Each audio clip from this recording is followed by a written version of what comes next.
Olá para você que está ligado na programação da Rádio Defensoria. Está começando mais um programa Entrevistas DPE comigo, Beatriz Prio.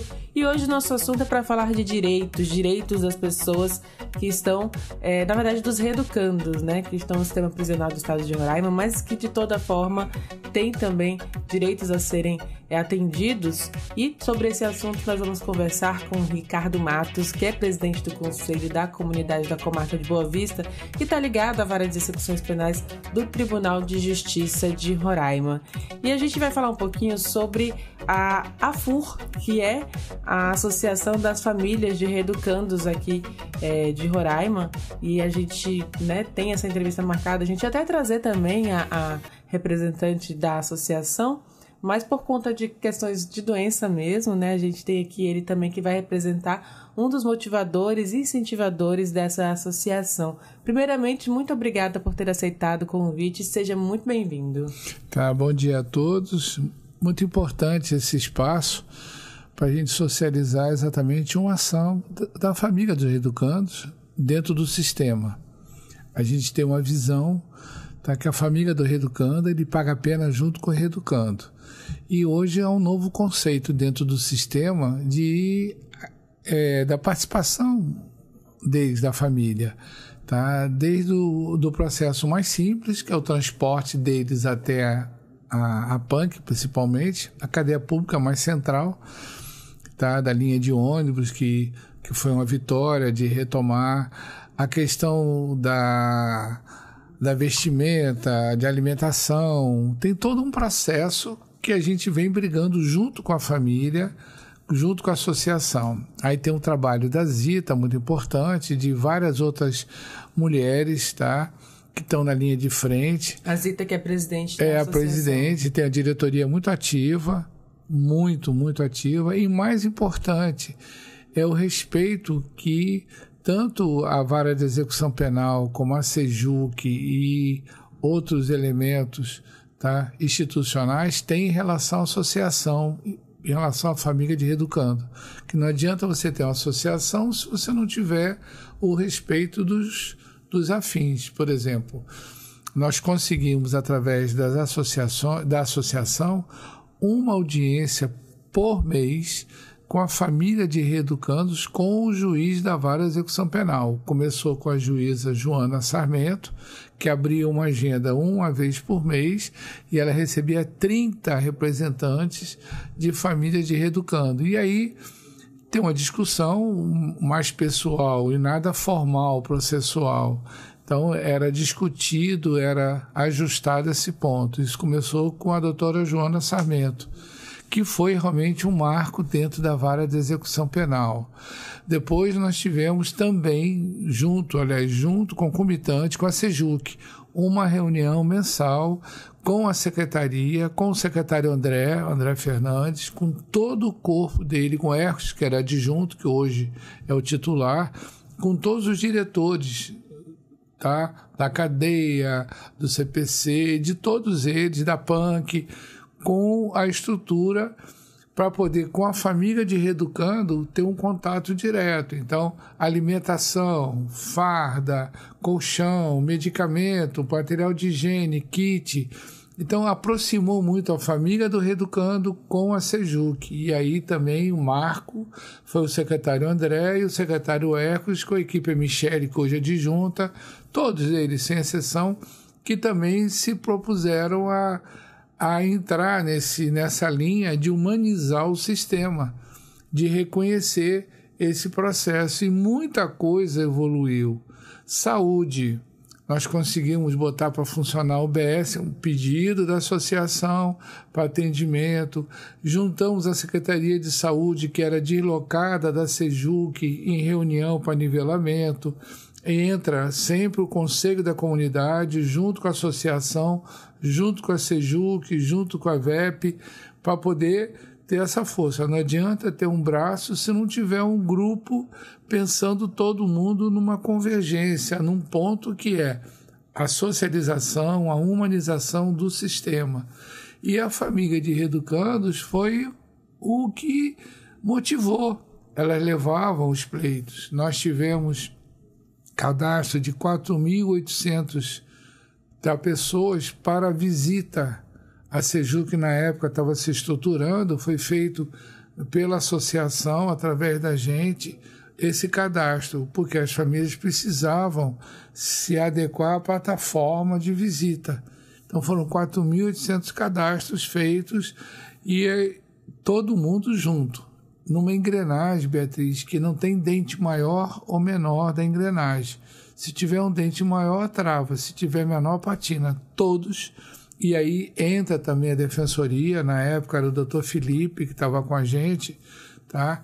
Que foi incansável no processo de mutirão dentro do sistema, dessa socialização, as cotas que eram feitas para educação, sabe? E a gente entrou num processo de retomar atividades internas dentro da PANC. E aí entra a vara de execução penal, através da doutora Joana, que motivou a horta comunitária, e o doutor Felipe, eu lembro bem dele, que a gente passou muito tempo junto dentro do sistema.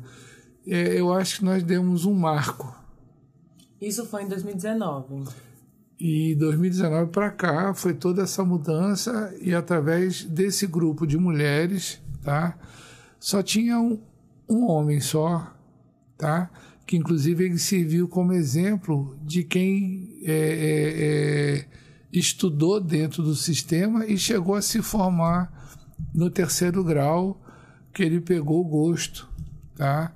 Então isso foi um trabalho muito bom, e a família de Reeducando sempre cobrando escola, saúde, profissão. Nós levamos o SESC, Senac, o Sistema S lá para dentro. Eu sou presidente do Secov, que é um sindicato da Federação do Comércio, mas tem um assento também na FIER, e em conteste, tanto a FIER como a Federação do Comércio, o SESC, Senac, o SES e o Senai, dentro do sistema, para dar, sabe, capacitação, para preparar as pessoas para que quando terminem a pena ou que haja progressão, não saiam com a tendência de voltar porque não tem aplicação.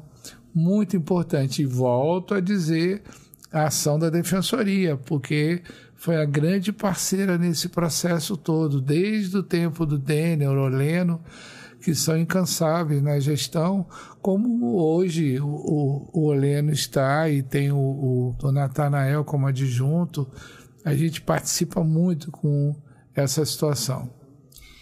Falando um pouquinho sobre essas conquistas, né? A gente fala de famílias ali, como o senhor falou, quando alguém cumpre uma pena, a família toda cumpre, né? A família toda ali é de alguma forma impactada por por essa situação, né? Alguém foi preso por alguma situação, cometeu algum erro perante a sociedade, perante a justiça, precisa ali cumprir essa pena, né? Mas a família toda acaba sentindo também. Mas para que essa pessoa não volte, né, para a sociedade, para fazer novamente, cometer algum crime, é importante essa ressocialização, para que saia de lá, busque um emprego, consiga se estabilizar, consiga seguir sua vida, né? Após cumprir esse período de pena mesmo. E aí voltaram as visitas, porque vale lembrar, inclusive acho que é até bom a gente citar nesse momento, que anteriormente a esse período, né, de 2019, houve um conflito muito grande também entre o sistema prisional, né? Faltava assistência, faltava ali um cuidado também, e não tinha essa força da família, essa união, essa engrenagem, como o senhor disse, e passou por momentos muito difíceis. Então, realmente foi uma transformação de 2019 para cá. Sim, vamos separar. Nós tivemos a Força Tarefa de Intervenção Federal, a FETIP, que veio exatamente para dar um upgrade ao sistema, tá? O sistema estava meio desengrenado, meio fora de eixo. Entrou para dar regramento interno. Se você não tem regramento interno, então o que aconteceu? Foi suspensas visitas para poder ajustar a conduta, poder adequar. Não é tratar o reeducando como bicho, não. É para que ele tenha regras também, tá? A gente sabe disso. Direitos e deveres. Né? Eu tenho, por exemplo, eu estou desde o tempo do Dr. Calil, do Furlan falecido. A doutora Graciete também foi uma outra pessoa, outra juíza que, dentro da vara de execução penal, ela sempre se preocupou com o processo. Só que o sistema, naquela época, estava meio confuso. Ela queria... A doutora Graciete, ela lutou bastante. Eu tinha uma reunião junto com a Sejuc, na época o capitão Nascimento era o secretário, para implantar o plano de saúde do sistema prisional. Sabe, são várias pessoas, vários atores que tentaram. E depois teve um período que mudou muito os juízes da vara de execução penal. Entrou o doutor Luiz, entrou o Edevaldo, entrou o Renato. Hoje está o doutor Daniel, que é uma pessoa que está dando continuidade com a equipe dele. Tá? Então a gente tem até o ajuste da própria vara de execução penal, do próprio sistema, que teve que ser adequado. Então, com o marco da força-tarefa, tá, de intervenção, mudou o regramento. Com isso, pôde-se voltar às visitas, tá? Qualquer movimento que tenha lá dentro, por questão de segurança, até interna, tá? Eles têm que suspender as visitas. Recentemente, quando teve aquelas fugas, eles têm que organizar. Todo o movimento lá dentro, eles têm um regramento de normas, tá? Que é para seguir, não é uma coisa assim, eu acho, não tem achismo do sistema prisional, tá? Ele tem uma realidade de como lidar, porque são seres humanos que estão lá, tão restrito de liberdade, então tem aquela revolta, tem todo um processo. Então tem que ter uma tomada de cuidado muito forte quando lida com eles lá dentro, com respeito, como você falou, direitos e deveres, mas a gente tem que sempre pensar dessa forma. Então, nós temos esse marco de visitas que foram retomadas, temos o marco, por exemplo, da alimentação, que era uma questão muito forte, e a associação sempre questionou em nossas reuniões com a Sejuc, que eu participo tanto da vara de execução penal, como na Sejuc, que eu participo pelo Conselho da Comunidade, medicamento, a saúde mudou bastante, Beatriz. Hoje nós temos uma UBS lá dentro. Nós temos hoje, não é uma visita de um médico, não, nós temos hoje uma estrutura de saúde que é o que preconiza o sistema, mas não era adotado. E hoje nós temos um farmacêutico, nós temos um enfermeiro, temos um médico, nós temos uma estrutura lá dentro, uma UBS. Nós temos hoje uma questão da escola, ensino, educação, tá? Então a gente está tentando ver se consegue levar o 3º grau, tá? Um EAD lá dentro, para poder as pessoas terem essa evolução, se motivar, a capacitação. Tudo isso é uma engrenagem, que eu volto a dizer, de vários atores com a vontade de acertar. É difícil? Mas não é impossível, tanto é que a gente conseguiu evoluir muita coisa. E vou frisar de novo a ação da Defensoria, que em todos os momentos foi parceiro, nunca criou um óbice, nunca criou um obstáculo, sempre a gente junto buscando. O Ministério Público também teve a sua ação muito importante, tá? E a gente tem, sabe, se eu posso esquecer algumas ações, algumas entidades, mas o sistema em si se envolveu por causa da associação que levava as coisas que vinham das visitas. Tá? As demandas mesmo, as necessidades Tudo. Dessas pessoas. E eram filtradas. Hoje você tem dentro da Sejuc o que a gente chama de Big Brother. Tá? Nós temos o sistema. Então, quando acontece algum fato, eles vão lá e buscam, naquele dia, naquela hora, se tem aquele fato. Aí foi a instalação de scans lá, né? De câmeras. Você tem um sistema hoje de câmera, que a gente chama de Big Brother, né? Deles lá, que tem todos os... Inclusive Rorainópolis também está nesse circuito. Tá? Nós temos o sistema... Tá, de monitoramento? De monitoramento, que é esse sistema de câmera, e tem também o sistema que era feito antes da revista, que era uma coisa muito humilhante, muito fora. Então você tinha hoje não, tem o Boriscan, hoje você tem um sistema, tá, que te passa e não tem. Antigamente era realmente humilhante a vistoria, a inspeção das pessoas que iam visitar, as mulheres principalmente. Tá? Muito complicado. Hoje melhorou muito. Hoje nós estamos já com o body scan funcionando, nós temos ação, o controle de quem entra, de quem sai. Tá? Tanto é que já aconteceram 2 ou 3 visitas nacionais de inspeção, não foi encontrado nenhum aparelho celular, não foi encontrado nada que ferisse o processo de segurança deles próprios. Tá? Então, e também isso tem a participação da associação, porque elas vêm com a demanda, vêm com o processo. E aconteceu uma fase, foi Natal, nós fizeram uma cota externa com várias pessoas, empresas, e conseguiram um panetonezinho, mini panetone. Aí a Sejuc recebeu a demanda, a princípio tinha uma orientação para não deixar, mas a Sejuc entendeu que seria uma ação, sabe, da associação com os familiares, com os reeducandos lá dentro. E entraram lá dentro os mini panetones, todos eles analisados, vistoriados, para ver se tinha alguma coisa. Mais recentemente, a gente tem o projeto de retomada, que é o Recriar, que pega o reeducando e tem a associação que cuida deles, que é lá na Rua Surumu. Então tem marcenaria, tem carpintaria, tem lanternagem, tem borracharia, tem pintura, tem construção civil, pessoas que já foram formadas lá dentro ou foram certificadas. Tinham a profissão, mas não tinham um diploma para dizer. E hoje você sabe que tudo tem que ter um certificado, tudo tem que ter um diploma.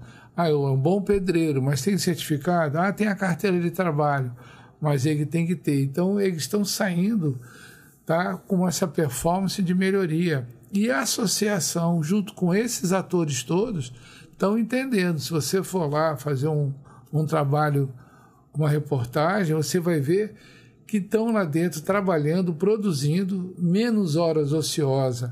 Uma outra ação que a família cobrou bastante, a leitura pela libertação.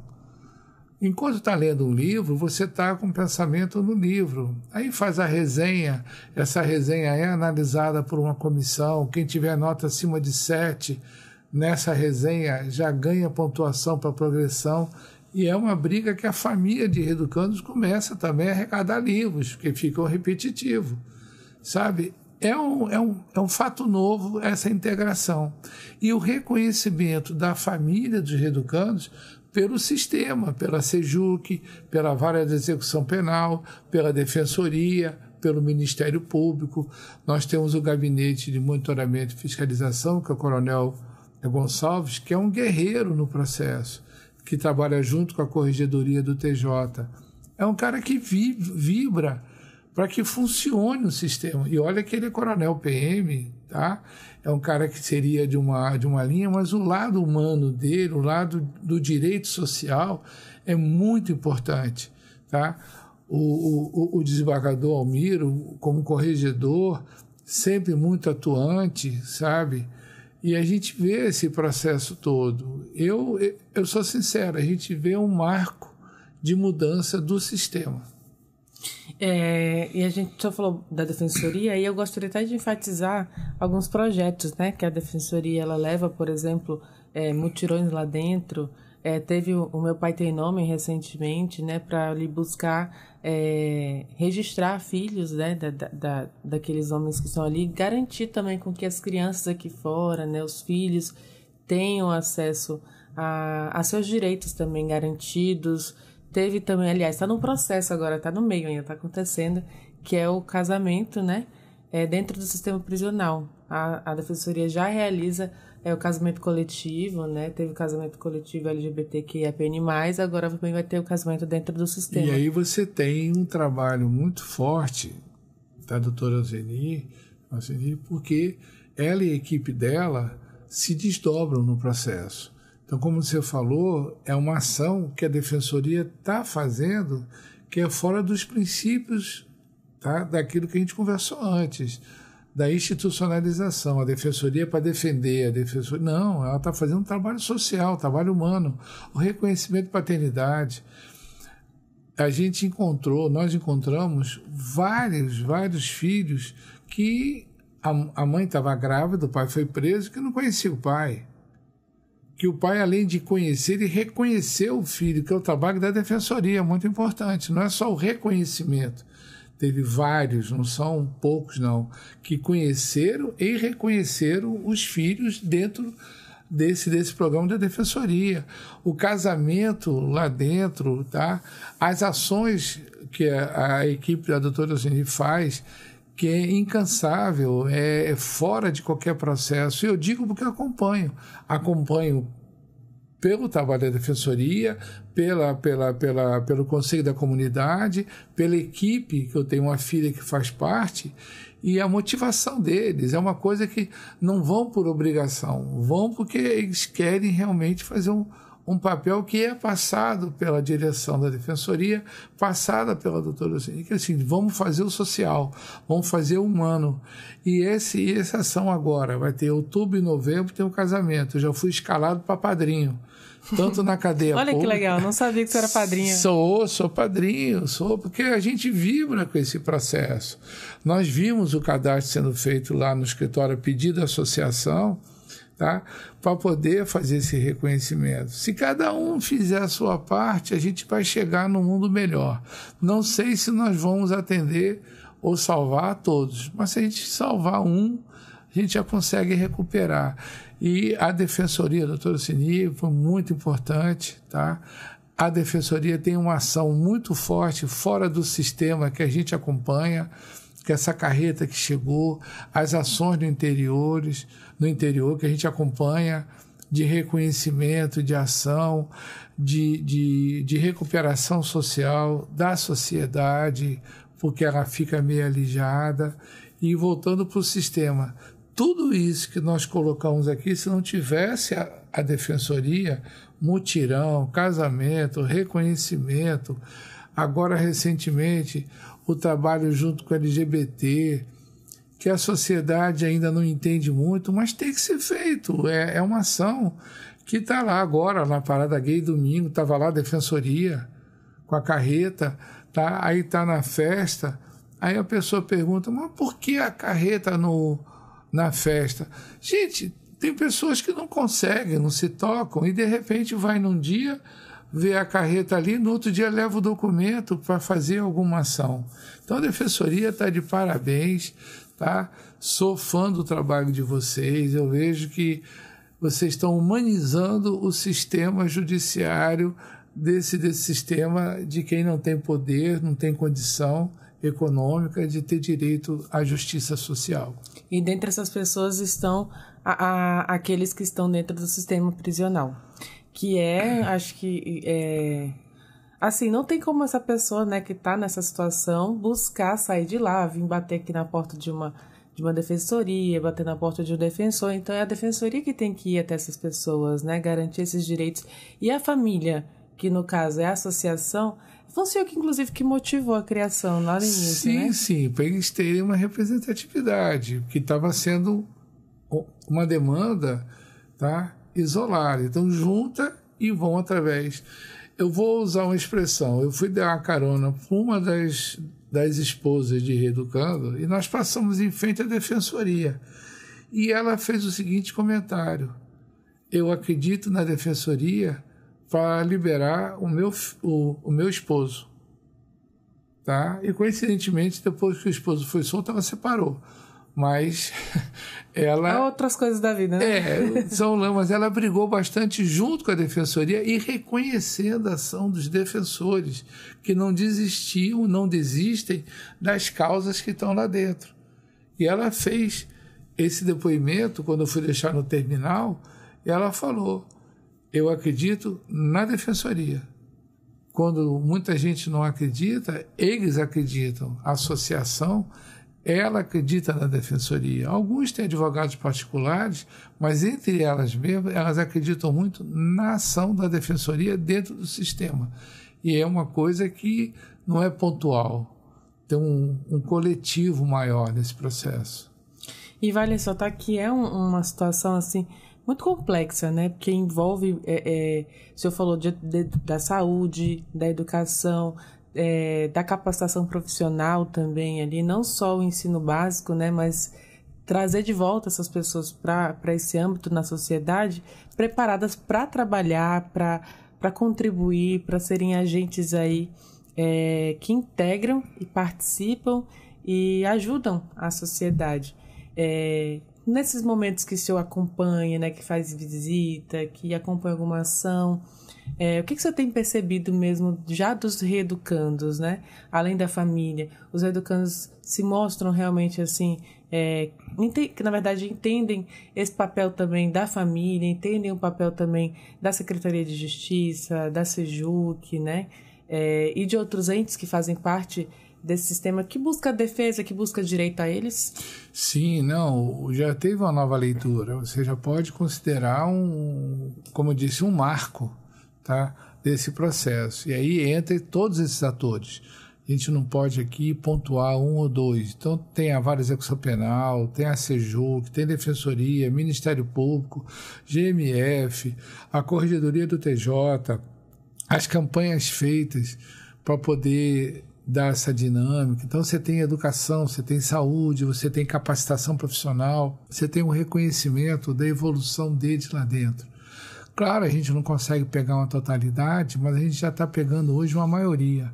E essa maioria está muito importante, está fazendo um novo marco, uma nova visão, tá, do reeducando. E a família do reeducando sente isso. Tanto é que eles têm motivação para continuar brigando, tá? A gente tem muita coisa para conquistar ainda, tem muita coisa para ser feita, mas se você fizer uma análise comparativa do que era e do que é hoje, do que nós tínhamos e do que nós temos, você vai ver que nós evoluímos bastante. Estamos longe do ideal? Estamos. Ninguém aqui é cínico social para isso, tá? Mas nós temos hoje uma consciência do que já foi conquistado por todos que estão dentro.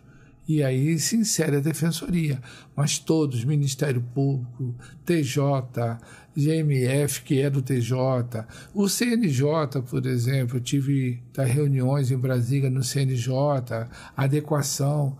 O nosso Conselho da Comunidade, que é diferente, que muita gente confunde com o Conselho Penitenciário. O Conselho Penitenciário é um conselho técnico, analisa o processo. O nosso é o controle social do sistema. A gente vê exatamente isso que você falou.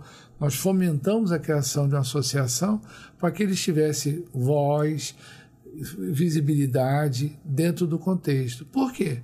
Cada vez que eles visitam lá, eles recebem uma demanda. E a gente passa essa demanda para a SEJUC. Eles vão verificar se tem fundamento ou não. Porque existem vários recados, várias ações que acontecem, tá? Diminuiu muito, inclusive a nossa perda na saidinha, que muita gente contesta, tá? Isso aí eu sou contra. O nosso percentual de não retorno é muito baixo.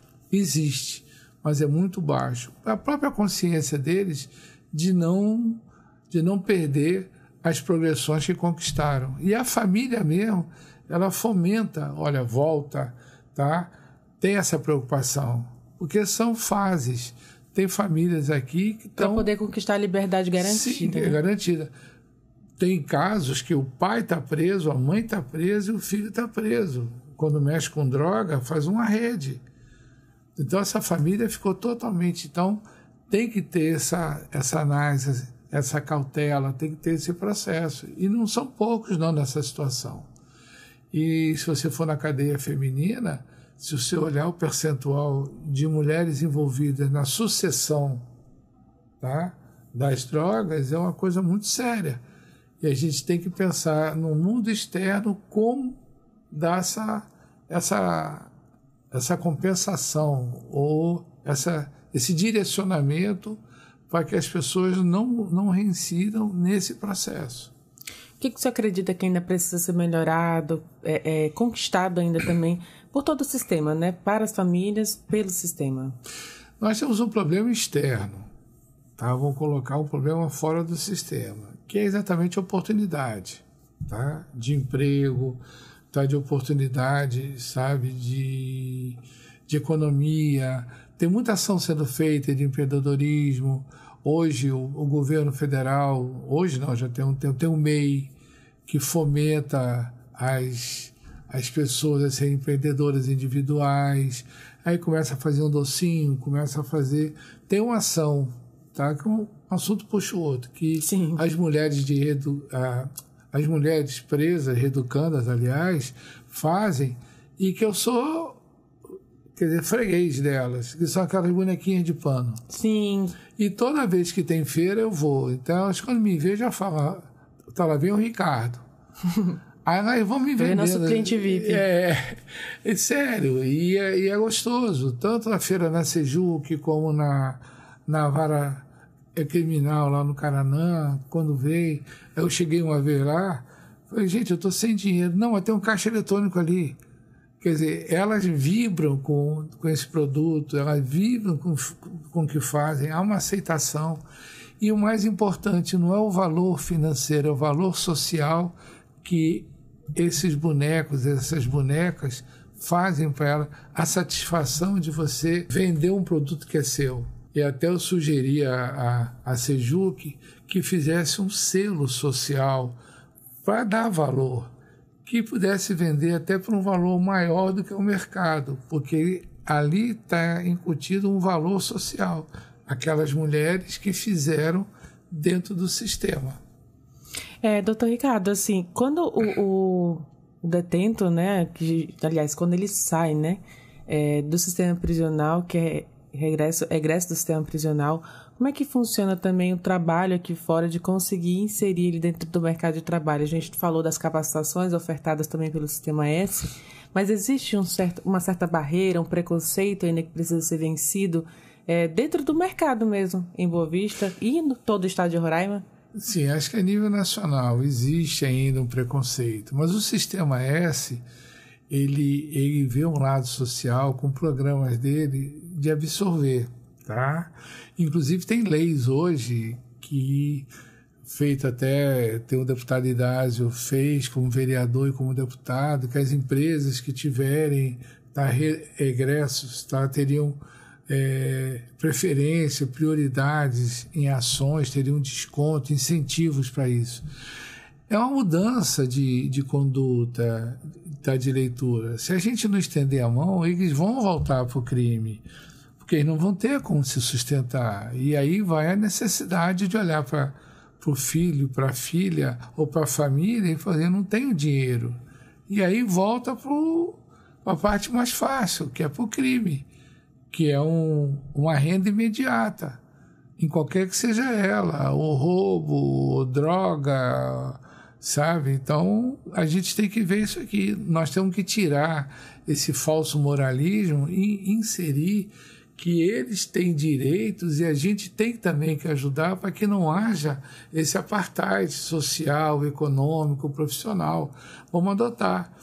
Eu tive na minha empresa 16 reeducandos trabalhando para a evolução. E não tive problema nenhum com nenhum deles, nenhum.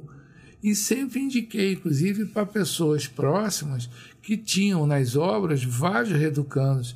São cumpridores de horários, são respeitadores, são pessoas que querem aprender, querem evoluir. Agora, tem que ser mudado um pensamento geral. Muita gente já está nesse processo, mas falta muito mais ainda. Infelizmente, é verdade. Olha para o reeducando com suspeita, com desconfiança, e não é. São pessoas que querem a chance de mostrar a sua capacidade. Eu tive na minha empresa reeducandos que o horário era às 7, chegavam, porque só podiam sair 6 horas, estava no albergue ou domiciliar, cumprem os horários, ficam preocupados. E eu tive também pessoas que não eram egressos, que tiveram problemas em outras empresas e quando vieram trabalhar comigo, vieram com a ficha de desconfiança. Olha, Beatriz, cuidado que o fulano teve isso e isso aqui. Aí eu parei, e não foi uma vez só não, tá? E pensei, se eu não der uma chance, esse cara vai se sentir marginalizado. O que a gente faz é chama, conversa e faz um processo. Quem é envolvido com droga, tá? Que entra em crise, você chama, se você for pego, tá? Quem foi homicida, tá? Vários homicidas passaram com a gente, tá? E eu não soube que tiveram nenhuma recaída, vamos dizer assim, no processo. Quem estava com tráfico, agora mesmo saiu da nossa empresa, 3 que estavam envolvidos com tráfico, tá? E eu sempre que encontro pergunto, e aí, como é que tá? Não, sabe? Então a gente fica acompanhando sem estar monitorando, tá? Com a ação de viver. Mas a sociedade nossa tem que mudar o conceito.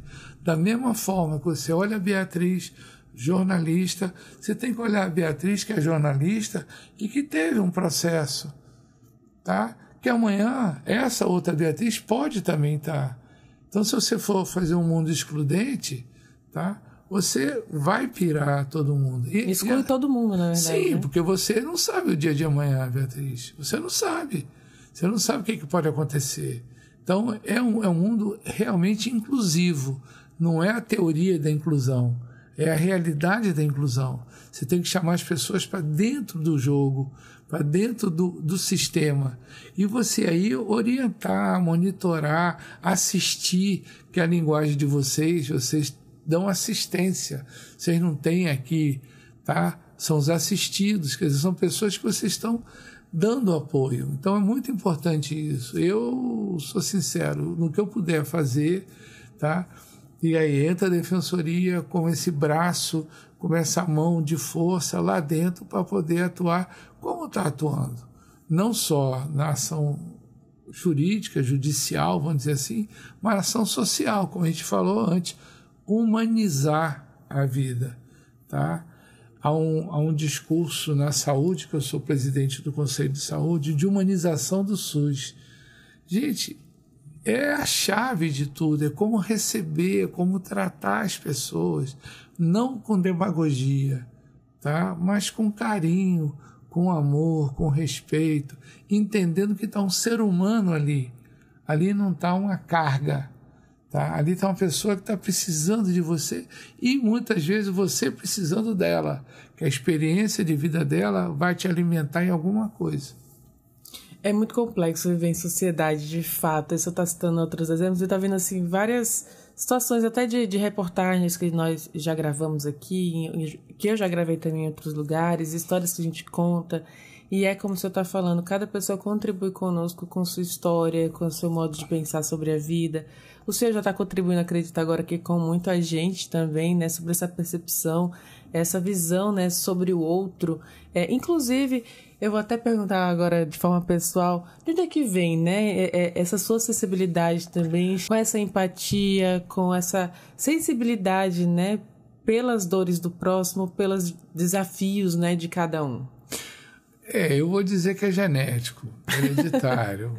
O meu avô, eu tenho até uma nota no jornal, um artigo sobre o meu avô, pai de pai.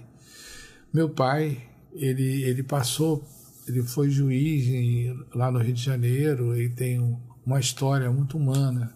Papai fazia sentar na mesa com a gente o motorista dele. Não por demagogia, mas por respeito.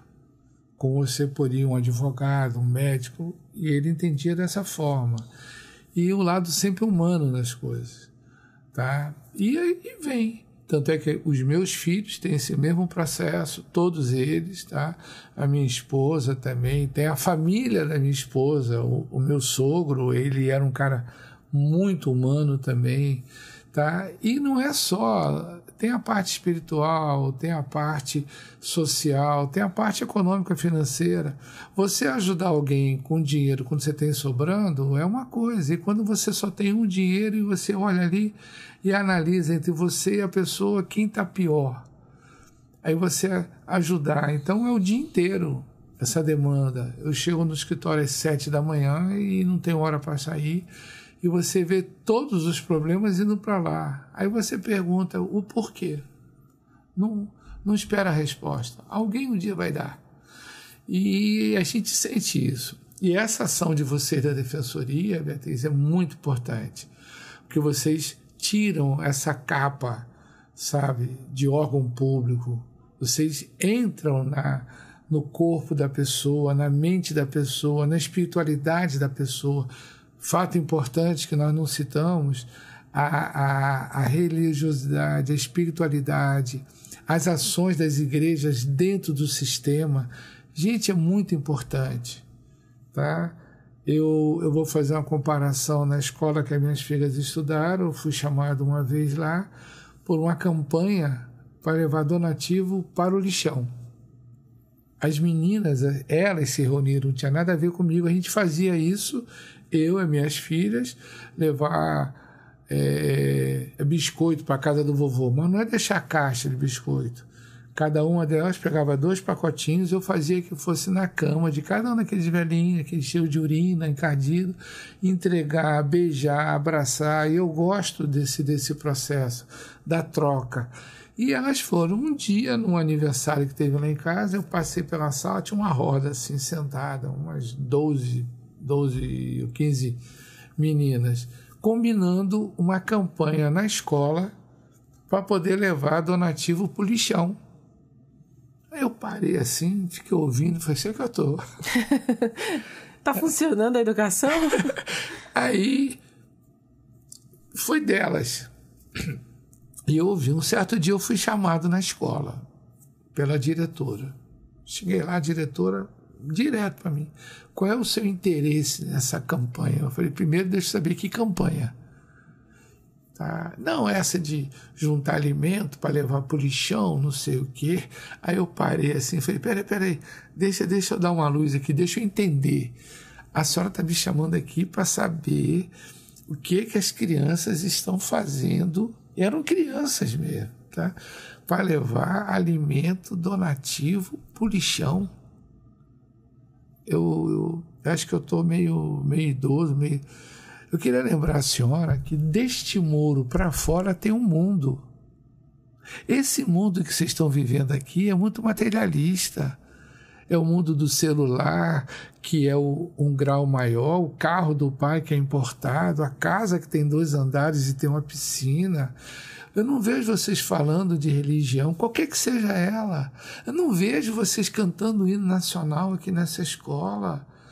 Civilidade, cidadania. E a senhora vem questionar uma ação humanitária, cidadã. Senhora, pelo amor de Deus, eu vou me retirar porque eu estou saindo aqui com a decepção de uma formação errada, onde vocês estão medindo as pessoas pelo material.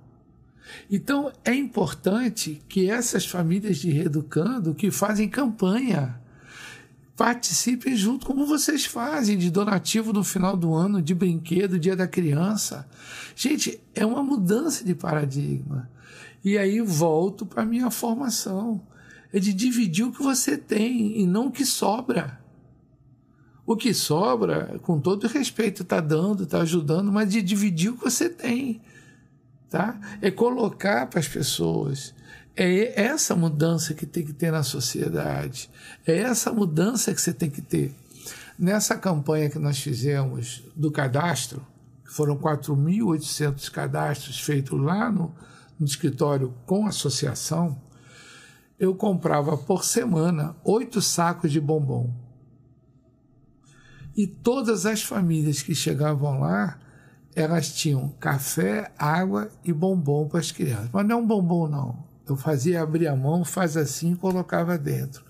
A alegria da mãe, a alegria da avó, do pai e da criança. Sabe, é essa troca que eu te falei que a gente ganha essa energia de reconhecer os pequenos atos, tá, que a gente não percebe no dia a dia. Tu imagina sempre alguém te dando alguma coisa grande e quando no dia a dia as pequenas coisas é que vão fazer você crescer, que vão fazer você ter esse olhar, sabe, mais humano, sabe, daquela pessoa que você vê na rua andando, você para, pergunta, sabe, ele não sabe quem você é, então, não sei, isso é muito gostoso, eu saio todo dia e volto para casa com esse pensamento, sabe? E é isso que o senhor levou junto com a Associação das Famílias de Reeducandos para dentro do sistema prisional. E eles têm essa visão, sabe, coletiva. As famílias. As famílias. É uma torcendo pela outra, não é o meu reeducando, é o nosso reeducando, é o sistema. E aí bota esses atores todos, a Vara de Execução Penal, SEJUC, Defensoria, Ministério Público, Tribunal de Justiça, GMF, CNJ, sabe? Educação. Nós fomos buscar professores para dar aula, que a gente fez. Aí eu volto a citar a doutora Joana Sarmento. Nós provocamos vaquinha para montar as salas de aula, comprar ar-condicionado para as salas de aula, para fazer a pintura, a reforma, e ela coordenando, e ela ligava, seu Ricardo, não sei, a gente fazia um sistema coleta, arrecadação, e tá lá as salas. Aí teve um problema de falta de algema, aí a família reeducando veio comigo, olha, os reeducandos não estão indo para a sala de aula. Falei com o André, que era o secretário na época. Ele falou, não, é que nossas algemas não chegaram. Na mesma hora, a gente foi na PM com o comandante, Tamir Hamilton, ele arrumou 80 pares de algema. Quer dizer, são detalhes no dia a dia que a gente... Eu estou lembrando nem agora. Nem imagina, assim, eu estou lembrando agora, fora, mas né? se não fosse associação, quer dizer, eles já estavam cobrando as aulas, que era o momento deles de estar ali dentro, de aprender, de evoluir. Então, é gratificante. No final do dia, no final do mês, no final do ano, no final da sua vida, você vai analisar. Pô, eu passei e eu fiz alguma coisa. E a associação, e a defensoria, e esses entes todos. Pô, eu via uma juíza, tá, preocupada, ela fazia a perícia, ela acompanhava.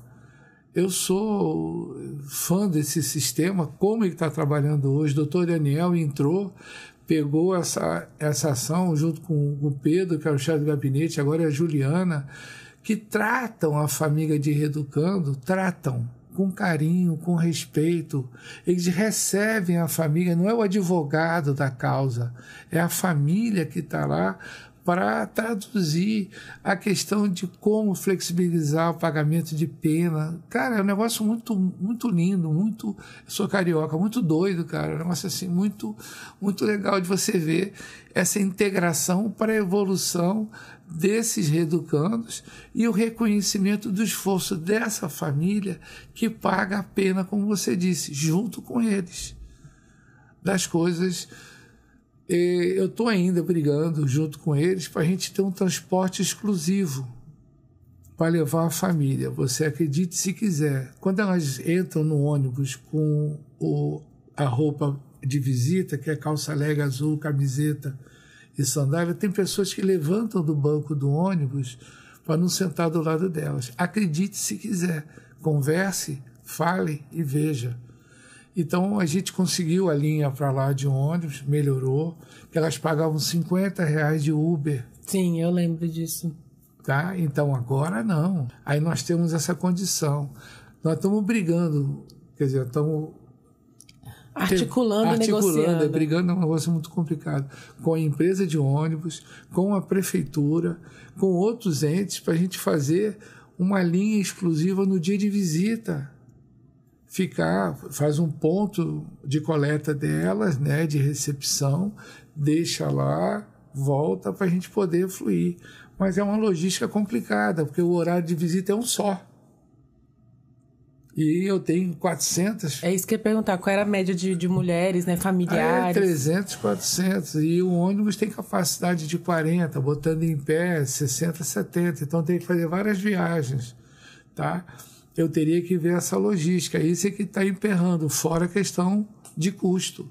A empresa disse, a gente não vê problema nenhum, tá?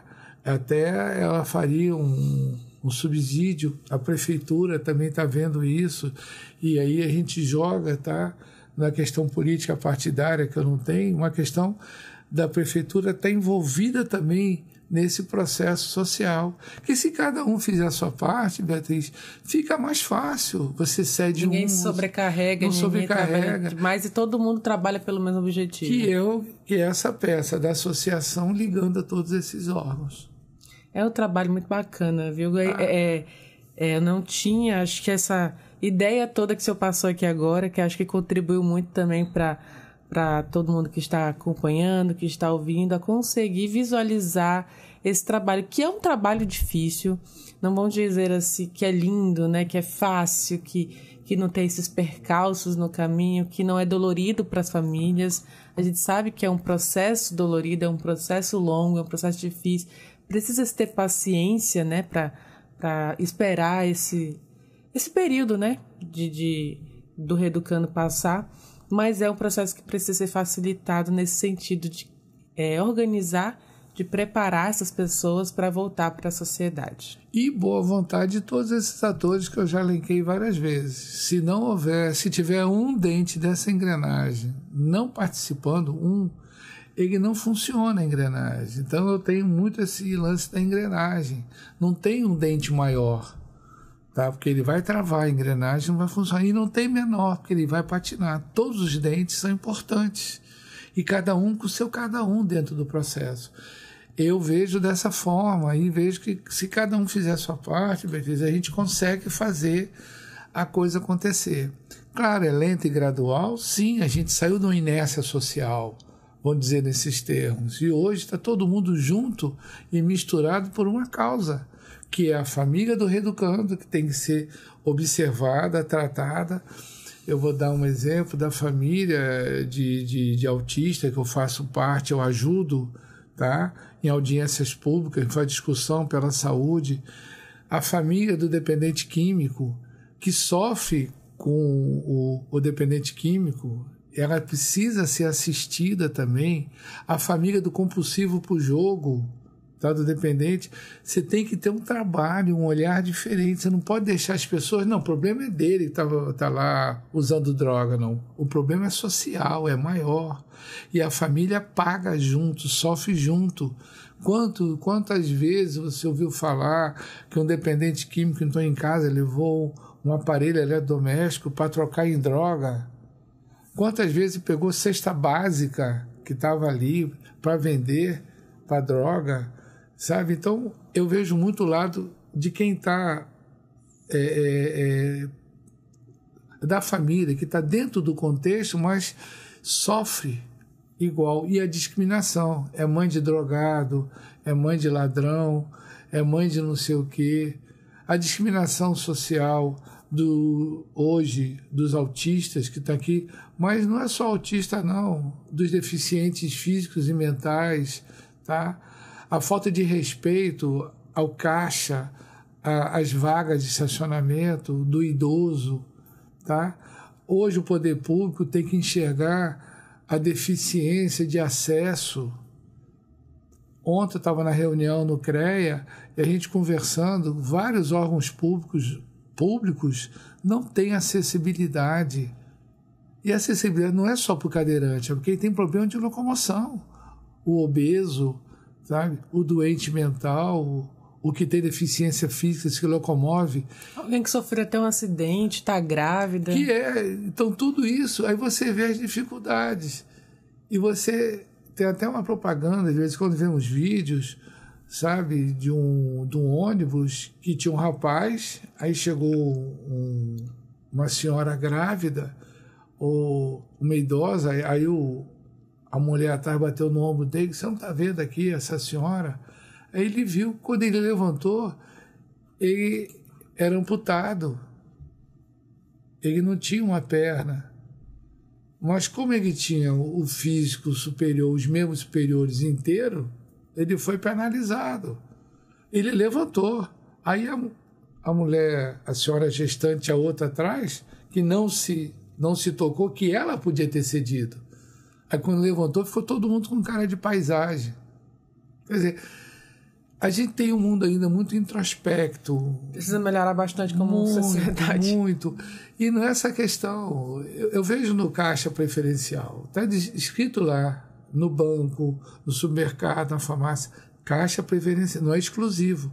Mas se você estiver na fila da Beatriz, na fila, não é ser atendida, na fila, e ver um idoso atrás de você, ou deficiente, você tem obrigação social e moral de sair e dar a vez. Mas não, como você está na fila na frente, você fica. Acomodação social. Tá? Tipo assim, eu já estou aqui, eu vou ficar. E essa mudança, que tudo isso influencia dentro do sistema. Tudo. Eu queria agradecer ao senhor e queria também deixar o senhor fazer essas considerações também, né? Depois desse bate-papo muito esclarecedor e muito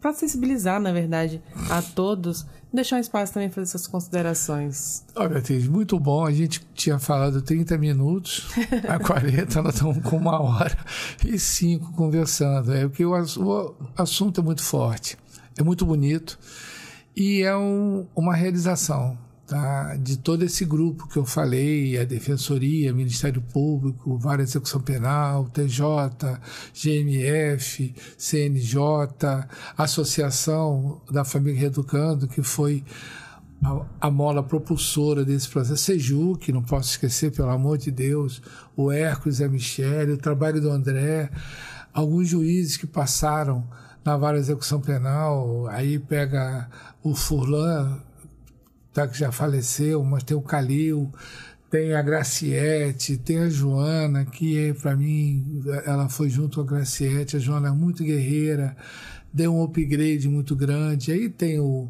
Daniel atualmente, que está dando sequência ao trabalho feito pela Joana, tem o Evaldo, tem o Renato, tem o Aloísio, que passaram rapidamente lá, mas deixaram a equipe da Vara de Execução Penal, a Rosana, que é da Joana, que sofria e vivia junto com a família Reeducando, o Pedro, que era chefe de gabinete, saiu, a Juliana, que está lá. Gente, é um corpo de pessoas. O Coronel Gonçalves, pelo amor de Deus, o cara que está dentro de um processo, podia estar em zona de conforto, e ele que fica motivando, tá? A Assembleia Legislativa entra com o escritório social, que eu tinha esquecido, tá? E que faz um trabalho também muito bonito, tá, de ação. De inserção mesmo, né? Todos. Essa 1h e pouco que a gente falou, se eu fosse citar todo mundo, aí você vai falar, Ricardo, vamos fazer uma virada para falar. Agradecer a você da Defensoria, a Zita e todas as mulheres, tá, que frequentaram diariamente o nosso escritório, que pediram esse reconhecimento, brigaram pela institucionalização da associação e o reconhecimento do trabalho delas como mãe, como esposa, como pais que eu vi, tá? Poucos, mas estavam dentro do processo, essa luta, tá?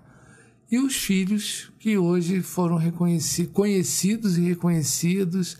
Agora, em outubro, a gente vai se encontrar de novo no casamento na cadeia pública e na PANC em novembro.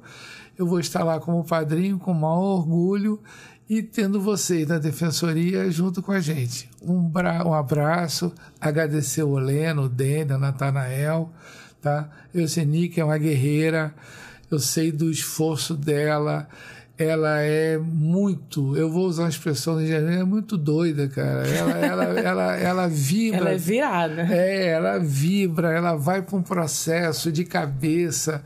A equipe pira, porque ela vai na frente e os caras vão atrás. Tem que acompanhar. Ou vão ou não vão, mas aí ela faz e vão com motivação. Eu sei porque eu sou testemunha desse processo. Obrigado por vocês terem aberto esse espaço para a Associação de Reeducandos e por reconhecimento de todos esses atores.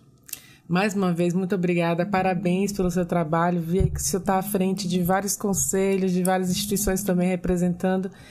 Que continue trabalhando dessa forma aí pela sociedade de Boa Vista e de todo o estado de Roraima. Muito obrigada mais uma vez. Conversei aqui com o Ricardo Matos, que representou hoje aqui também a associação como conselheiro também, na verdade como presidente do Conselho da Comunidade da Comarca de Boa Vista, que é ligada à Vara de Execuções Penais do Tribunal de Justiça, e foi um prazer ter esse diálogo com o senhor. Muito obrigado mais uma vez.